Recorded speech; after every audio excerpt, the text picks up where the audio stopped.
no? Umayos tayo, walang tutulog-tulog dyan, ayusin ang mga upo, sit up straight everyone, teacher talaga ako, no?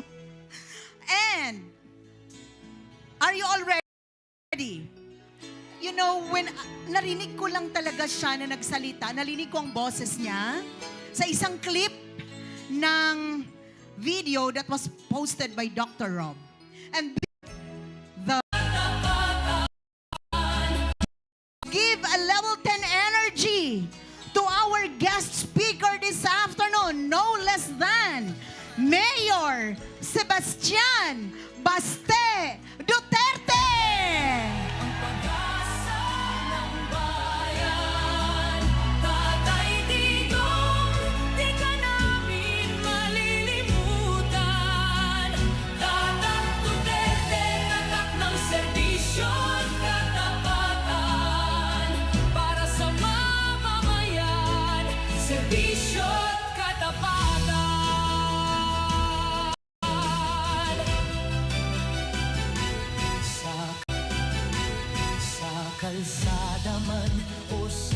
Magandang, akala ko tatapusin pa yung kanta eh. Sige, upo lang kayo, relax lang. Akala ko tatapusin pa yung kanta eh. Sige, upo lang kayo, relax lang.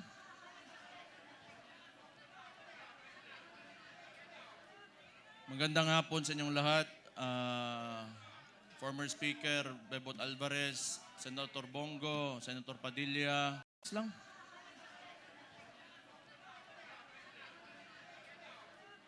Magandang hapon sa inyong lahat. Former Speaker Bebot Alvarez, Senator Bongo, Senator Padilla, Mike Defensor, Chairman Alcusi, Congressman Leandro Leviste, Attorney Jimmy Bondoc, Attorney Vic Rodriguez, Attorney J.B. Hinlo, Attorney Mike Defensor, Chairman Alcusi, Congressman Leandro Leviste, Attorney Jimmy Bondoc, Attorney Vic Rodriguez, Attorney J.B. Hinlo, Attorney Topacio, Philip Salvador, Idol, and my idol, Harold Respiso. Philip Salvador, Idol, and my idol, Harold Respiso. Attorney Lambino, General Esperon, good to see you, sir. And yung mga hindi ko nabanggit, sa susunod na pagkikita natin. Baka nagtataka kayo, tumahimik ako eh. Tumahimik ako pagkatapos ng midterm elections. Kasi, wala, talo si Marcos sa Davao eh. Nagpahinga lang ako. Kailangan ko magpahinga kasi 2 taon kaming binanatan doon sa Davao. Yung ginawa ni Bangag, alam nyo na yung ayuda, yun naman yung paraan nila. That was a form of indirect vote buying prior to the campaign period. Yun talaga yun. Yung ginamit niya. So sinabi ko naman sa mga taga Davao, tanggapin nyo lang. Total, buwis nyo man yan. Yung nagsikap dyan, para may pera yung gobyerno, pera nyo rin yung kinukuha nyo. Hindi yan galing sa kanya. Pero yung mga taga Davao matatalino na, they are intelligent voters.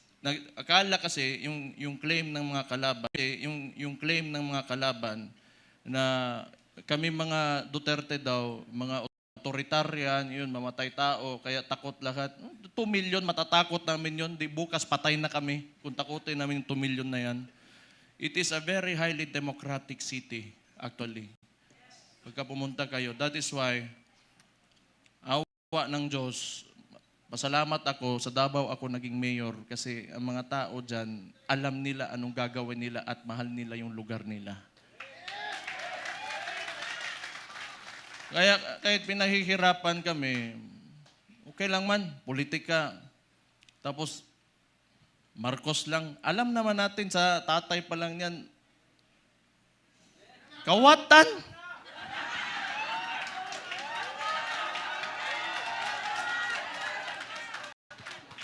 Hindi, kasi ganito yon. Nung nagsimula yung yung kampanya nung 2022, kasama niya yung kapatid ko, the Vice President. Siyempre, inisip ko rin, siguro, itong tao na to, gusto maging presidente, he will redeem the Marcos family name.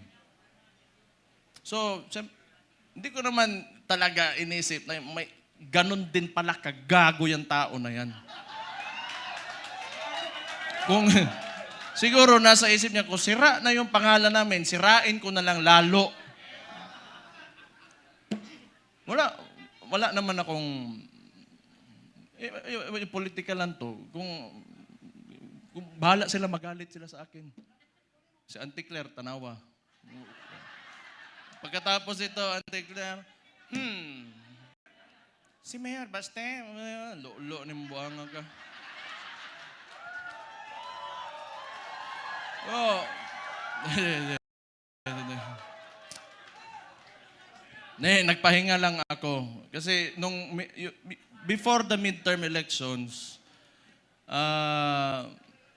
kami doon sa Davao, lagi kami nagmo-mobilize. Kasi nung sinimulan nila yung People's Initiative, papipirmahan nila yung mga papel. Siguro, I do not know. Pero definitely, sa ugali ng mga nangyan, wag na natin yung gym tayo for 27 years. So that was the attempt of this guy, bangag nga na dias Malacanang karon. Kita niyo yung nasa UN siya, sipon. May chat GPT na ngayon. Hindi ko naman sinasabi kasi makukulong ako, tapos kakasuhan ako. Pero tingnan na lang, what are the causes of cocaine? Tingnan yung chat GPT. How it will affect your nasal cavity. May cellphone na kayo lahat. Wala. Swindler. He is a swindler. Yung ginawa sa atin, kaya nga naniniwala tayo, kasi akala natin itutuloy niya. Ganito lang naman tayo, kaya nandito tayo lahat ngayon. Kayo. Marami tayong parallel groups. Nilapitan ako ni Sir Mike Defensor, pati ni Speaker Bebot. Na nakita ko sila pagdating nila doon sa bahay ko, patay problema na po ni. Nagpahinga lang ako kasi grabe yung Pero ang akala nila, tumigil na tayo. Hindi pa tayo tumigil. Anong gusto nila? Lalabas lahat ng ginawa nila. Tingnan mo katangahan nito ni Bangag. Siya nagbukas ng usapin ng flood control na may mga ghost project. Kaya ako tumahimik talaga. Kasi hinayaan ko na mag-self-destruct yung gago na yan. Kasi alam ko sasabog sa mukha niya yan. Because unang-una sa lahat, pag ikaw eksekutibo, you cannot point at someone else for the mistakes of your administration. Responsibilidad mo yan, ibig sabihin, either hindi ka nag-iisip o kulang ka sa pag-iisip o hindi mo talaga gusto yung trabaho mo. O kita mo ngayon, nag-backfire sa kanya, and they attempted to, lagi nilang ililiko doon. Pinakita naman namin lahat. Sa Davao, walang ghost project, may resibo kami lahat doon.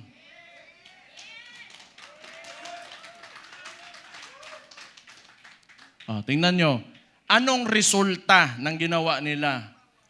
Kasi tinawag na natin yan. Yung 2024 is the most corrupt budget or the 2025, yung sinabi ni Sid Ungab nung panahon. Hindi, lahat yan kasi siya yung nakaupo eh. The most corrupt. Bakit di sila makakilos ngayon na tumaas yung presyo ng langis? Walang pera. Bakit di nila kayang babaan yung VAT, yung panawagan ni Leandro Libiste? Di nila kaya kasi wala nang silang nanakawin pa.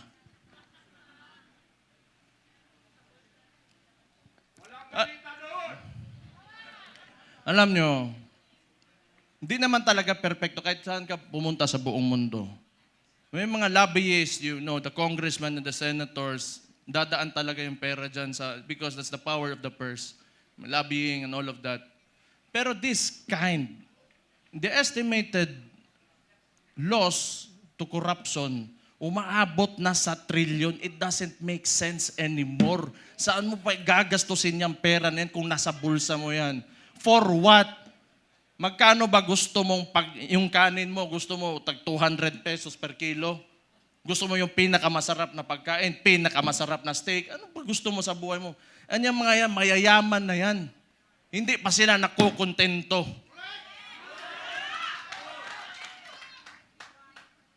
Hindi na lang maawa ba?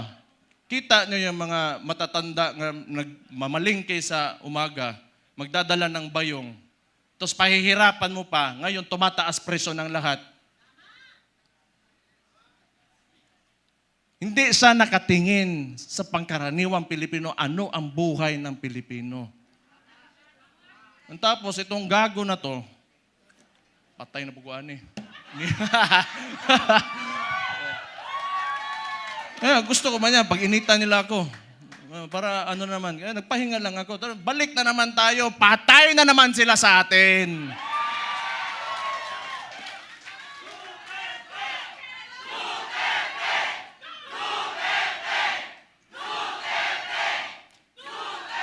Ito pang maganda. Ito pang maganda. Tayo, mga parallel groups, ilan? Pila to kabuok? 600 parallel groups. Anong sinabi ng Vice Presidente? Siya ay tatakbong presidente, kumilos na tayong lahat.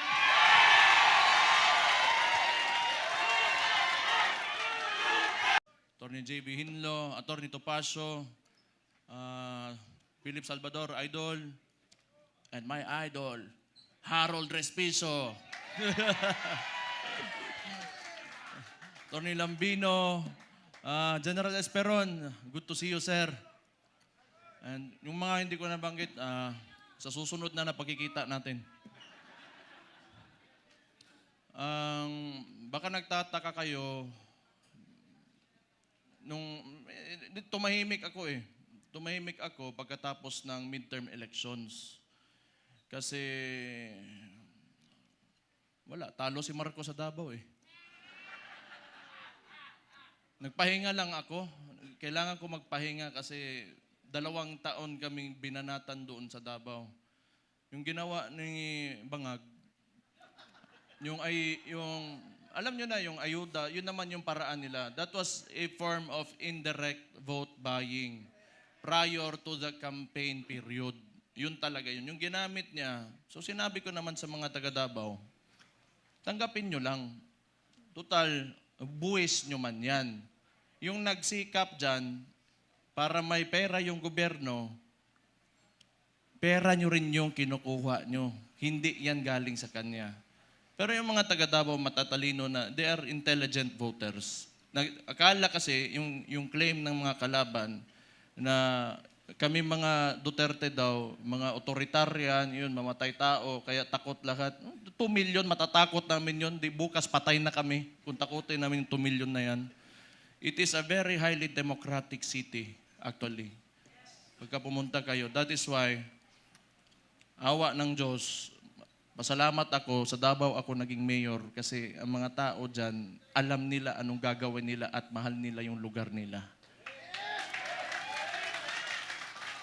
Kaya kahit pinahihirapan kami, okay lang man, politika. Tapos, Marcos lang. Alam naman natin sa tatay pa lang yan, kawatan.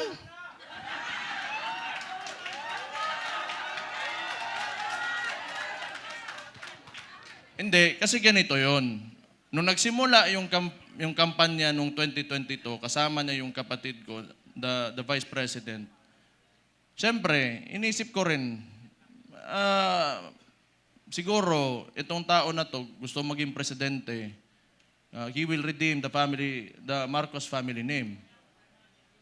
So, hindi ko naman talaga inisip na may ganun din pala kagago yung tao na yan. Kung siguro nasa isip niya, kung sira na yung pangalan namin, sirain ko na lang lalo. Wala naman akong political lang to. Kung bahala sila, magalit sila sa akin. Si Auntie Claire, tanawa. Pagkatapos ito, Auntie Claire, si Mayor, basta, lo ni mbuanga ka. Oh. Nagpahinga lang ako. Kasi before the midterm elections, kami doon sa Davao, lagi kami nagmo-mobilize. Kasi nung sinimulan nila yung People's Initiative, papipirmahan nila yung mga papel. Siguro, I do not know. Pero definitely, sa ugali ng mga nangyan, wag na natin yung buong administrasyon niya. Kasi siya naman yung nasa taas ng chain of command, yung presidente. Definitely, ang suspicion namin, it was for term extension. At that early, 1 year or 2 years pa lang, hindi pa nagdadalawang taon yung termino niya, may pa-people's parang plebiscite yan noon na nag-gather lang ng mga tao, pinataas yung kamay, o sige, maging diktador na tayo, maging authoritarian regime tayo for 27 years. So that was the attempt of this guy, bangag nga na dias Malacanang karon. Kita niyo yung nasa UN siya, sipon. May ChatGPT na ngayon. Hindi ko naman sinasabi kasi makukulong ako, tapos kakasuhan ako. Pero tingnan na lang, what are the causes of cocaine? Tingnan yung ChatGPT. How it will affect your nasal cavity. May cellphone na kayo lahat. Wala. Swindler. He is a swindler. Yung ginawa sa atin, kaya nga naniniwala tayo, kasi akala natin itutuloy niya. Ganito lang naman tayo, kaya nandito tayo lahat ngayon. Kayo. Marami tayong parallel groups. Nilapitan ako ni Sir Mike Defensor, pati ni Speaker Bebot. Na nakita ko sila pagdating nila doon sa bahay ko, patay problema na po ni. Nagpahinga lang ako kasi grabe yung Pero ang akala nila, tumigil na tayo. Hindi pa tayo tumigil. Anong gusto nila? Lalabas lahat ng ginawa nila. Tingnan mo katangahan nito ni Bangag. Siya nagbukas ng usapin ng flood control na may mga ghost project. Kaya ako tumahimik talaga. Kasi hinayaan ko na mag-self-destruct yung gago na yan. Kasi alam kong sasabog sa mukha niya yan. Because unang-una sa lahat, pag ikaw eksekutibo, you cannot point at someone else for the mistakes of your administration. Responsibilidad mo yan, ibig sabihin, either hindi ka nag-iisip o kulang ka sa pag-iisip o hindi mo talaga gusto yung trabaho mo.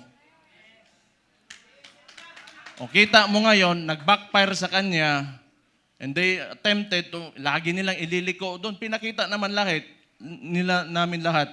Sa Davao, walang ghost project, may resibo kami lahat doon.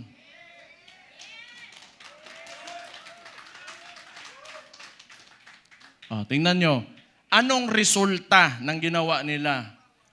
Kasi tinawag na natin yan, yung 2024, is the most corrupt budget or the 2025, yung sinabi ni Sid Ungab nung panahon? Hindi, lahat yan kasi siya yung nakaupo eh. The most corrupt. Bakit di sila makakilos ngayon na tumaas yung presyo ng langis? Walang pera. Bakit di nila kayang babaan yung VAT, yung panawagan ni Leandro Libiste? Di nila kaya kasi wala nang silang nanakawin pa.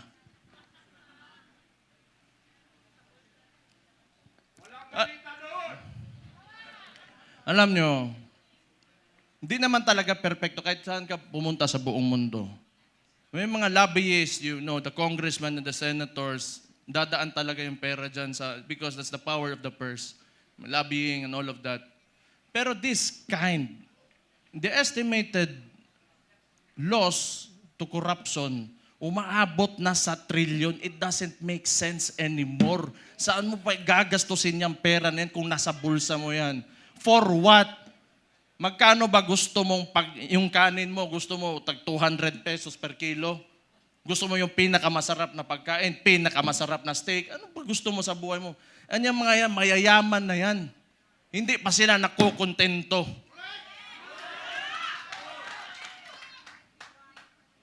Hindi na lang maawa ba? Kita nyo yung mga matatanda na nagmamalingke sa umaga, magdadala ng bayong, tapos pahihirapan mo pa, ngayon tumataas presyo ng lahat. Hindi siya nakatingin sa pangkaraniwang Pilipino, ano ang buhay ng Pilipino. Ang tapos, itong gago na to, patay na buguan eh. Gusto ko man yan, pag initan nila ako, para ano naman, nagpahinga lang ako. Balik na naman tayo, patay na naman sila sa atin.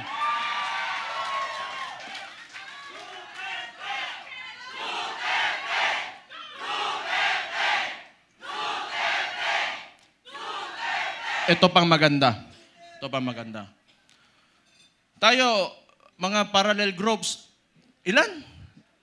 Pila to kabuok? 600 parallel groups. Anong sinabi ng Vice Presidente? Siya ay tatakbong presidente, kumilos na tayong lahat.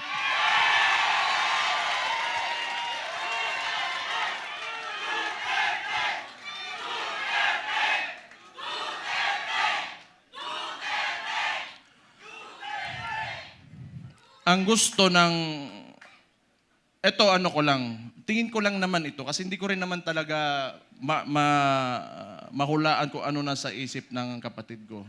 Tayo, tama yung sinabi ni Rob Rances kanina. May galit tayo. Galit na, lahat tayo galit dito. Kaya nga tayo nagtipon-tipon kasi gusto natin na may pagbabago na nangyari. Kasi yung pagbabago na yon, kinuha ni Bongbong Marcos. Nandun na sana tayo. Balik lang tayo kung ano yung plataforma. Ito ha. Noong 2016, si former President, si Roddy Duterte, yung tatay ko, sa survey, 7%, 15%, 18%. Ano plataforma niya? Dalawa lang. Very simple. But it reflected the sentiments of the people. Yung masa. Drugs and corruption. Anong binalik ni BBM ngayon? Drugs and corruption.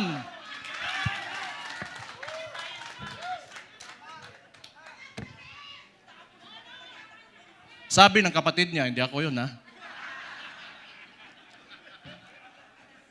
O safe na ba ako, attorney?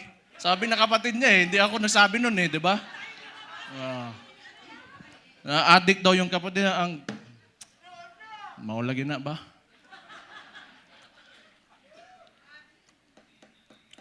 Hindi, tama naman yun. Kailangan optimistic tayo. Kailangan well-organized tayo, andito tayo lahat. At mahalaga sa lahat, unified tayo. May mga differences tayo kasi lahat tayo mayayabang may mga ugali yung mga DDS Di ba? Kalimutan muna natin yun. Kung tanawa, hambugiro, yung mga buang.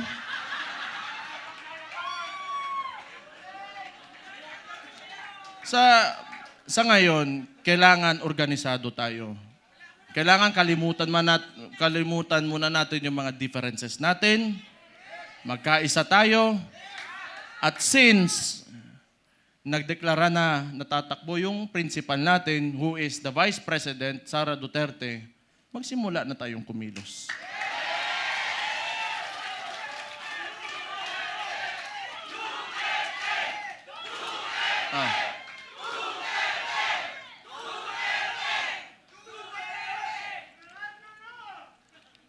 Una, hindi atin ang mainstream media. Yan ang pinakamalaking, pero wala naman di maniwala na sa kanila ngayon. Actually, if you are biased ka towards the article or the headline, you will support that headline. Yung ano lang, traditionally, sanay kasi yung Pilipino na, or yung, not really the Filipinos only, but the entire world, they look up to the mainstream media kasi yun yung historically, yun talaga yung ginagamit na source of information. But we all know na it can be manipulated. And now, it is very well manipulated by... No, I do not blame them. May iba lang talaga na talagang rabid na anti-Duterte na mga tulad ng Rappler. Pero yung iba kasi talaga, wala yan. Matatakot talaga yan sa gobyerno. Kasi yung gobyerno, yung negosyo mo, lalapitan ka lang yan. Lalapitan ka lang ng BIR, ng ipapasarado ka, takutin ka. I know this because a lot of individuals in Davao, businessmen, were even afraid to come near me. Kasi pag manalaman ng administrasyon na yan, ni Bangag, ika-cut off, pahihirapan, gamitin yun. The bureaucracies of government have been weaponized by this administration. So intindihin na natin yun. Intindihin na natin yun. What we can do is, we go back to the roots. We campaign for our candidate. Wala rin naman tayo, kasi hindi rin naman tayo papansinin ng mga mainstream media because, lahat, masang Pilipino man tayo. So we do what we do best. 2016, anong ginawa nyo?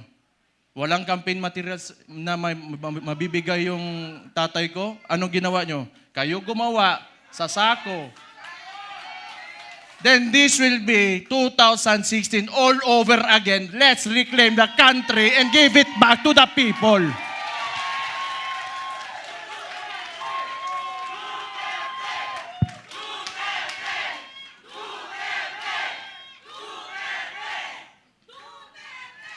I just want to mention yung binanggit yung idol ko rin si Robin Hood Padilla kanina na totoo naman yung mga oligarko na yan. They are in control of, walang nawawalang oligarko sa buong mundo. Lahat ng nations in the entire world have oligarchs. Ito lang naman talaga. Kontrolado ba ng mga oligarko yung namumuno ng bansa? Yun ang mahirap. Ang kailangan natin, they have to be separate so that yung leader of that country can protect the people from exploitation of these oligarchs. Kaya hanggang ngayon, ayaw pa rin nila sa amin dahil binangga yan, walang iba kundi si Rudy Duterte lang.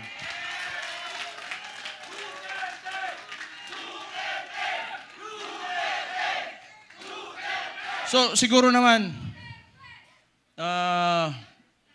nag-declare na yung kapatid ko and we're going into the 2028 elections. Pakiusap ko lang sa mga oligarko, may mga mayayaman, malalaking negosyante talaga that have command of the economy. Maawa naman kayo sa mga tao. Maawa naman kayo sa mga tao. Give this country a chance na sumarap din ang buhay ng yung Yung mga naglalakad lang sa daan, walang mga sasakyan. Yung sinabi ko kanina nga, it really breaks my heart. Yung living conditions ng tao ngayon. Sometimes, it makes life harder to live seeing this. Sa totoo lang. I am guilty because I have, may bahay ako, sementado, nasa loob ng subdivision. It makes me feel so bad that the other Filipinos, my countrymen, have to suffer. Kaya naman tayo nandito. Alam ko, mahal nyo yung tatay ko dahil alam nyo na talagang minahal at mahal niya yung bansang Pilipinas.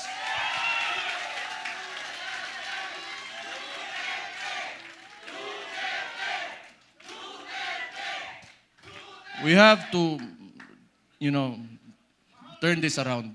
We have to make this country turn around. Hindi pwedeng ganito. Andun na tayo. Alam ko, kahit yung tatay ko nasa Netherlands, binigay sa mga dayuhan. Alam ko, nandito pa rin kayo kasi naniniwala kayo, pinakita ni Rodi Duterte na kaya pala natin angatin natin ang ating bansa. You know what? Kayong lahat mga Pilipino, do not settle for this. You deserve better. You deserve better. Sinasabi ko sa inyo, you deserve better. Kaya, be optimistic, maniwala kayo na we can take our country through greater heights. Sinasabi ko sa inyo, alam nyo na eh. Kaya nga nandito kayo, naniniwala kayo. Just hold on to it. And someday, awa ng Diyos, talagang may Diyos talaga. And may hustisya talaga. Makakamit natin ang Pilipinas natin na pinapanaginip natin.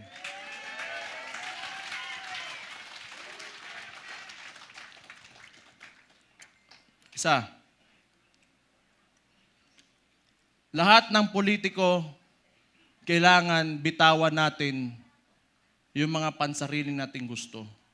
We have to be selfless public servants. Unang-una yan sa lahat.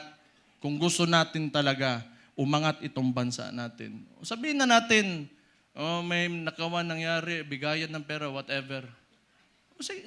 That should be enough. Nagkaroon na kayo ng presidente that tolerated it. So what's next? Dadagdagan nyo pa? Nagpasarap na kayo ng sobra-sobra, gusto nyo pa? Kung swerte na kayo sa buhay, it's time you give back to the people. Huwag niyong pahirapan yung mga tao. Tama na yan. Okay na yan. Siguro yung mga anak nyo maka-aral sa abroad, you can eat, in a very nice restaurants. Tama na yan. That's okay. Isang ulo lang naman ang kailangan namin. Ang ulo ni Bongbong Marcos!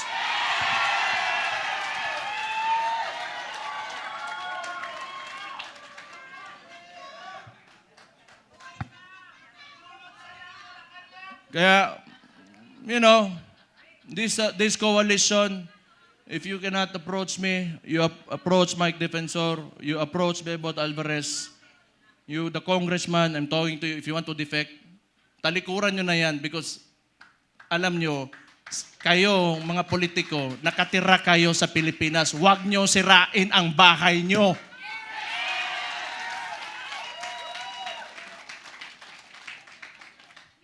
Tanawa, nasuko na po ko.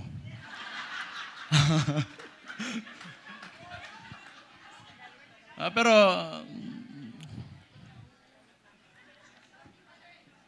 tama yun kasi si Martin, wala naman.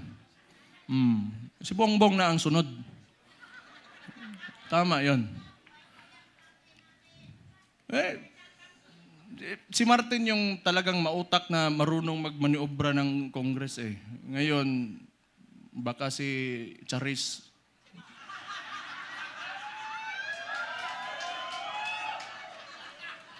Sino yun? Kilala niyo yun? Charis, oh. Kasi rinig ko, chismis lang to ha. Chismis, wala akong sinasabi. Oh. Puppet speaker lang yan yung speaker ngayon. Hindi ko lang alam sino yan, Charis. Basta narinig ko, Charis daw. Patay.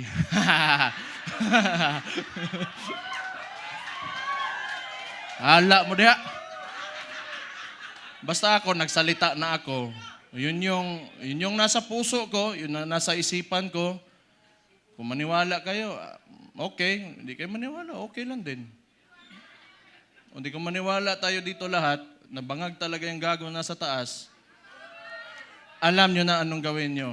Ilagay natin ang Vice Presidente sa 2028 na Pangulo natin. Ito lang, yung mga nananawagan na gusto natin ng radical, yung revolutionary movement. Gusto nyo? Sumama kayo kay Leandro Libiste. Pumunta kayo doon. Hindi, kilala ko yan noon pa. Kilala ko si Leandro. Pumunta yan ng Davao, nagbigay yan ng mga solar panel sa isang indigenous community doon sa Davao City. Matagal na. So, may ano yan sa CSR na ginawa doon. Kaya mabait yan na bata. Mas matanda ako ng konti eh. Mabait yan si Kong. Mabait yan.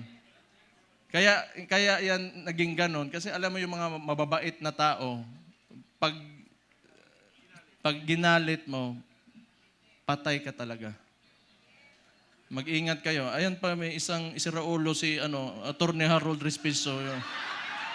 Sabi ko nga nakita ko tong gago na ito, sabi ko, puta, hindi lang pala ako ang si Raulo dito, may kasama na ako. Wala yung isang Raulo din, si Kiko Barzaga. Pero pag I want to talk to the younger people in the cameras. Subaybayan niyo yung mga bata na yan, yung mga tao na yan. They are the future of Philippine politics. Sino ba namang si Raulo na lalaban ng administrasyon, magiging opposition, lalo ng ganito kaabusado? You know, what seemed to me, yung ginawa nila sa tatay ko, was a state kidnapping. Yung mga bata na yan, di natatakot yan. We need people like them. We need people like them. May iba naman, diplomatic, parang si Senator Bongo. Okay yun.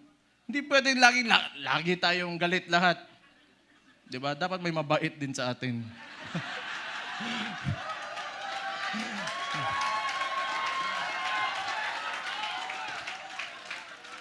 Hindi, good nature na tao si Senator Bongo.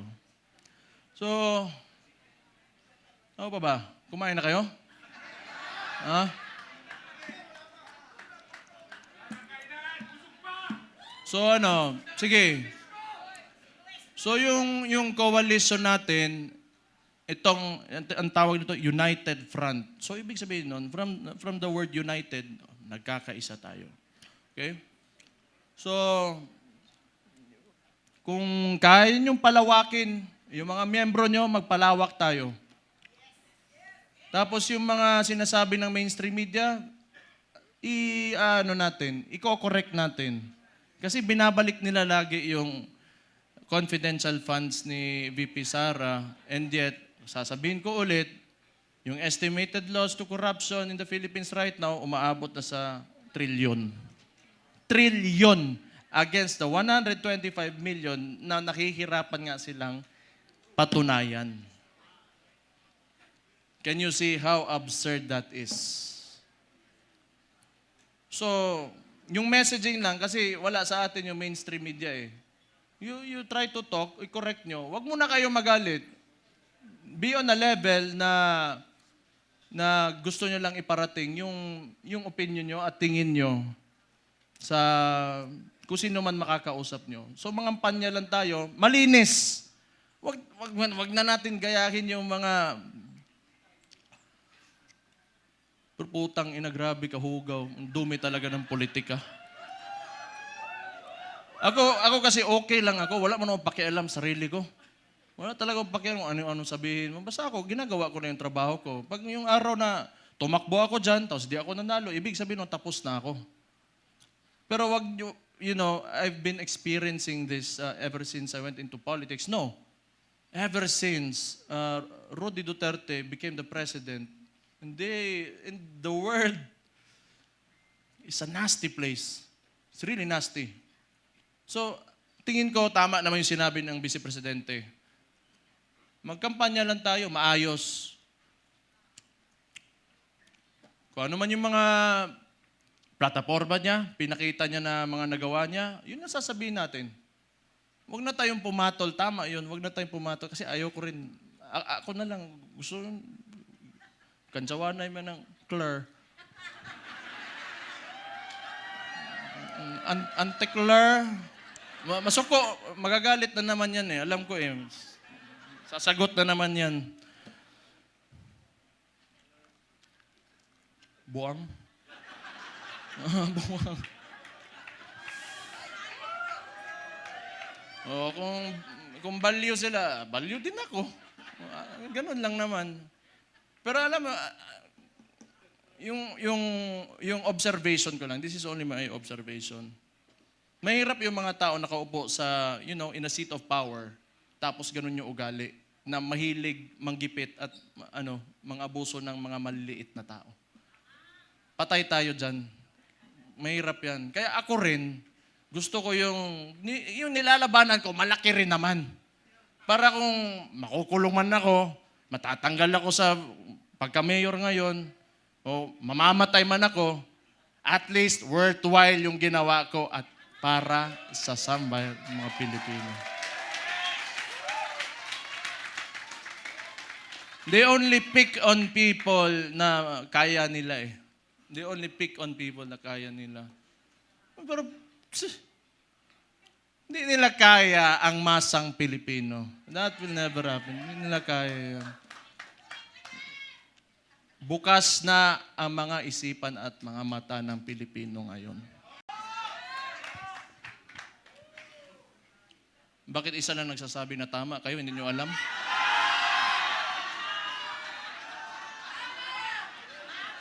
Energy level 10 nga daw eh. Not following instructions.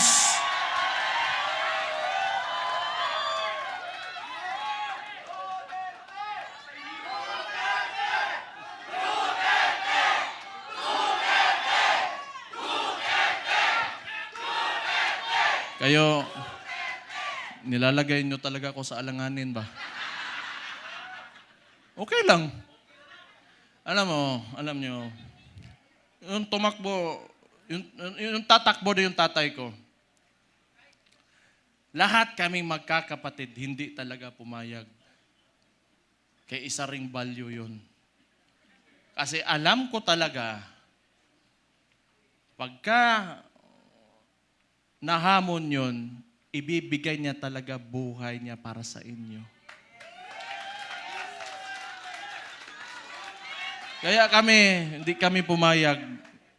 Pero siguro, tingin ko lang, hindi ko naman pwedeng hulaan yung nasa isip niya, mahal niya talaga kayo at yung bayan niya.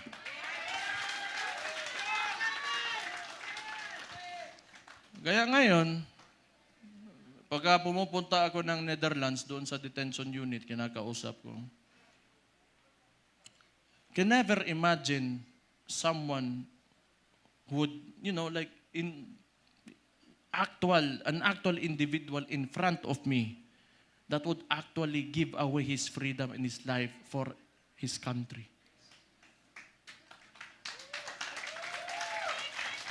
Kahit tatay ko siya, I am so amazed. And I am very, honored that he is my father.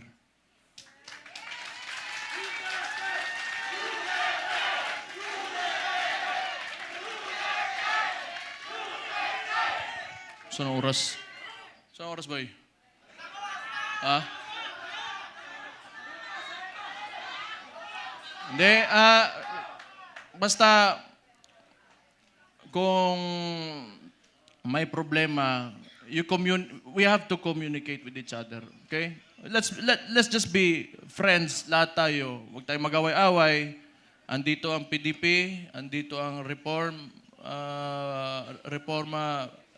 PH and Reforma, andito ang Maisog, and hindi ko na mababanggit yung lahat ng parallel groups, Reforma Pilipinas. Magkaisa tayong lahat. It's time to move. Move with positivity and optimism. Let go of yourselves. Give your all for the country. Lahat ng gagawin natin, hindi para sa atin, kundi para sa bayan natin. Let's make this happen. 2 taon, 2028 na. Kaya natin to.